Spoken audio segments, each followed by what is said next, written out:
आज हम पेशावरी दम पुख्त बिना पानी और घी के बना रहे हैं। बहुत ही आसान और मज़ेदार रेसिपी है।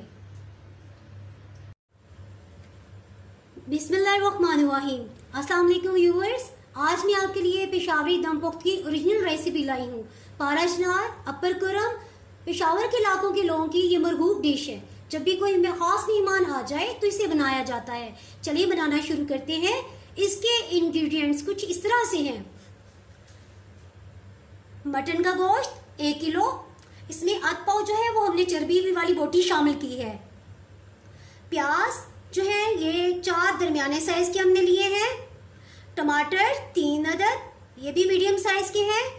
लहसुन जो है वो 1 टेबलस्पून पीस लिया हमने, और 1 ही टेबलस्पून जो है इसमें अदरक हमने शामिल की है। 1.5 टीस्पून जो है इसमें नमक जाएगा।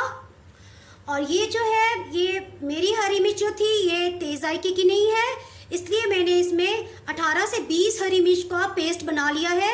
और 3 हरी मिर्च जो है ये मैंने साबुत रखी हैं। ये मैं ऊपर डिश में लगाते गोश्त के बाद सेट करते हुए ये मैं लगाऊंगी।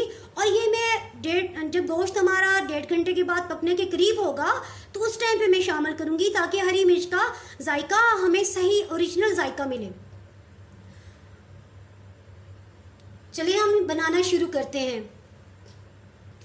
एक कढ़ाई ले लें। सबसे पहले उसमें हम चर्बी की तह लगाएंगे।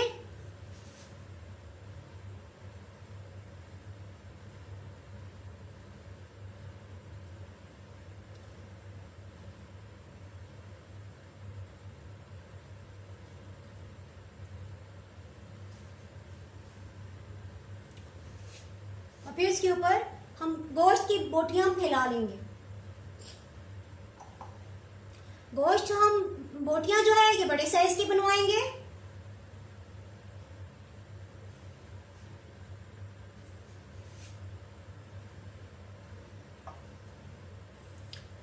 इसी तरह बराबर बराबर हम सारी पैन में हम बोटी को बिछा लेंगे।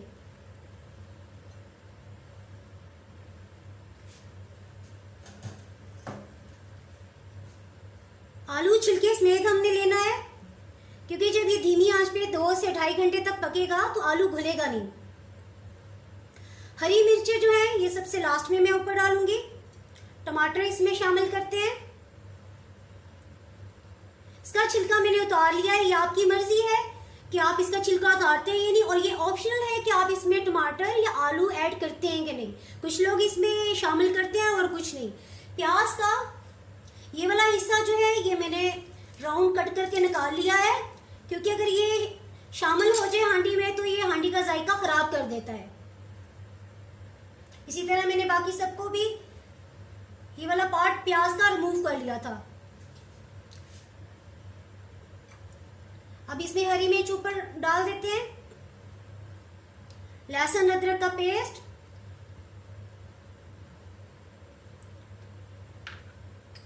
और साथ ही नमक हम डाल देंगे। अगर आपकी हरी मिर्च जो है वो तीखी नहीं है तो आप इसमें ये डिफरेंट इसके जायके होते हैं। अगर तीखी है तो फिर 10 से 12 भी काफ़ी है, और अगर उसका जायका नॉर्मल है, ज़्यादा उसमें तेज़ी नहीं है, तो फिर आप 18 से 20 का भी हरी मिर्च का पेस्ट डालेंगे। ये मैं सबसे लास्ट में ऐड करूँगी। चलिए हम अपना चूल्हा ऑन करते हैं। चूल्हा हमने मीडियम स्लो पे ऑन किया है।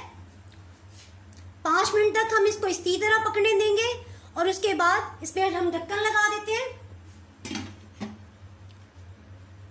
इसमें हमने कोई हल्दी का पाउडर कोई चीज़ यूज़ नहीं की है, और ना ही साबुत गरम मसाला इसमें जाएगा। ये रेसिपी मेरी एक बहुत ही अजीज पारा चनार की दोस्त ने दी है। अगर इसमें ज़्यादा मसाले डालें, मीन सुरख मिर्च, हल्दी, साबुत गरम मसाला डालेंगे तो ये कढ़ाई टाइप बन जाएगी। गोश्त जब अपने ही पानी में पकता है तो ही असली दम पुख्त का फ्लेवर आएगा। कुछ लोग इसमें पानी जो है वो 3 से 4 लीटर पानी डाल देते हैं, जो कि बिल्कुल गलत है, असल रेसिपी से जो कि मैच नहीं करता। 5 मिनट हो गए हैं हमें कढ़ाई को स्टोव पे रखे हुए, ये मीडियम स्लो पे पक रहा है। अब जैसे ही हम देखेंगे कि आहिस्ता आहिस्ता इसमें स्टीम बनने लगी है, 5 मिनट हम और देंगे, मीन्स 10 मिनट तक हम इसको मीडियम स्लो पे पकाएंगे। उसके बाद हम 10 मिनट इसको हाई फ्लेम पे रखेंगे, जिससे गोश्त और सब्जी अपना सारा पानी छोड़ देगा। 10 मिनट के बाद अब हम इसे हाई फ्लेम पे कर देंगे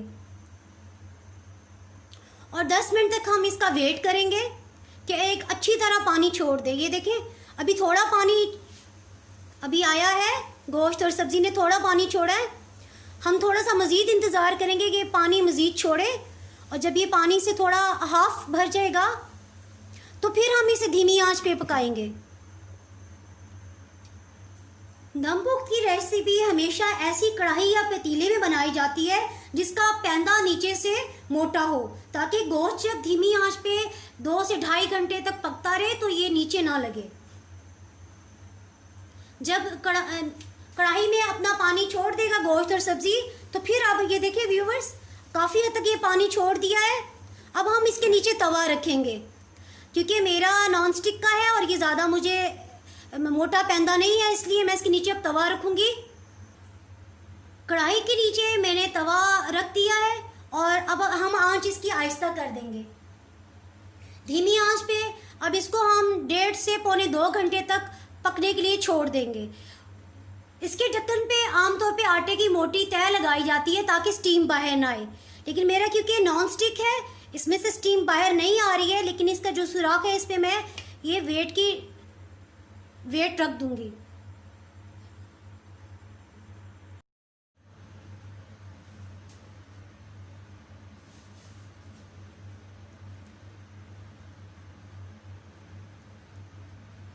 दम पुख्त को पकते हुए 1.5 घंटा गुजर गया है। अब हम इसे चेक करते हैं गोश्त नरम हुआ है कि नहीं, और इस स्टेज पे हम इसमें हरी मिर्च का पेस्ट शामिल करेंगे।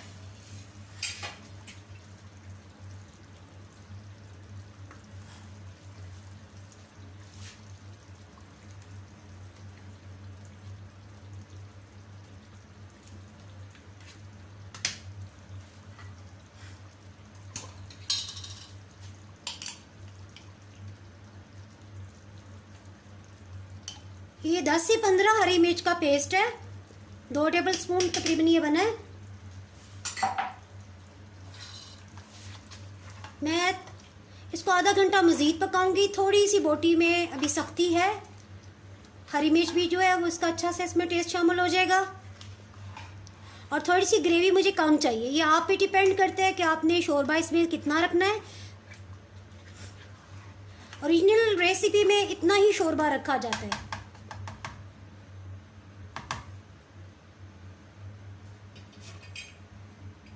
फिर से आधे घंटे के लिए हम इसे दम वाली आंच पे रख के पकाते हैं। कढ़ाई के ढक्कन के ऊपर जो छोटा सा सुराख था उसके ऊपर मैंने वेट दे दिया था ताकि धीमी आंच पे ये अच्छी तरह गले और इसकी स्टीम बाहर ना निकले। गोश्त के गलने की मुख्तलिफ टाइमिंग हो सकती है। जो गोश्त मैं पका रही हूँ ये 2 घंटे में गल गया है, कुछ गोश्त 2.5 घंटे भी दम वाली आंच पे ले लेते हैं।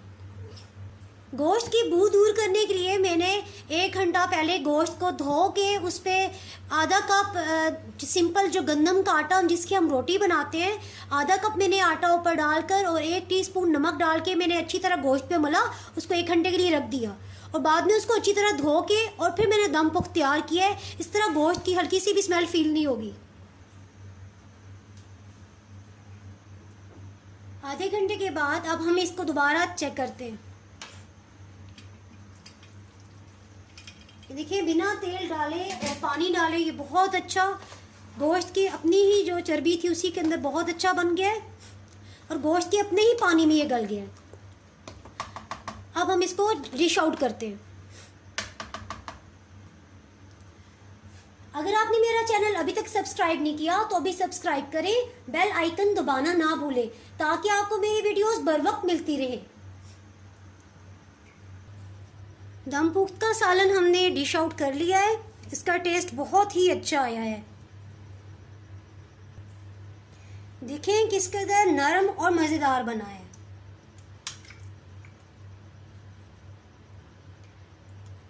और सबसे अच्छी बात यह है कि ये अपने ही पानी में गल गया है। अगर आपको मेरी ये रेसिपी पसंद आई है तो लाइक करें और फ्रेंड्स एंड फैमिली के साथ शेयर करें और रेसिपी को आज ही ट्राई करें। अल्लाह हाफिज़।